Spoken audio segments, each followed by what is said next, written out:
गावाशी अत्यंत प्रेमाने आणि घट्टपणे बांधून ठेवणारं कोणी असेल ना, तर तो निसर्ग. मनातला गोंधळ, त्रास सगळं अगदी अलगद बाजूला होतं.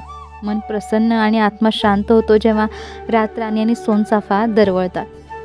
यंदा ना मिरच्या खूप छान लागल्या आहेत. कदाचित यंदाचं वातावरण त्यांना पोषक आहे.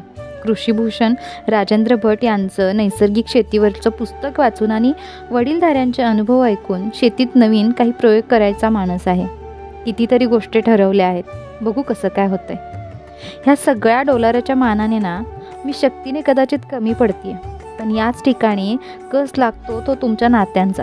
तुमचा कमीपणा तुम्हाला दाखवून दिला जातो की सांभाळून घेतला जातो, हे कठीण प्रसंगी समजून येतं. माझ्या आहोंनी वेळोवेळी मला सावरून घेतलं आहे. सगळ्या नात्यांची उणीव एकटे भरून काढतात ते. डावलणाऱ्यांना दुर्लक्षित करून सावरणाऱ्यांचा मान राखत पुढची वाटचाल करायला हवी ना. तुम्हाला काय वाटतं कमेंटमध्ये नक्कीच सांगा. चॅनलवर नवीन असाल तर चॅनल सबस्क्राईब करा आणि इन्स्टा पेजसुद्धा फॉलो करा. Bye bye.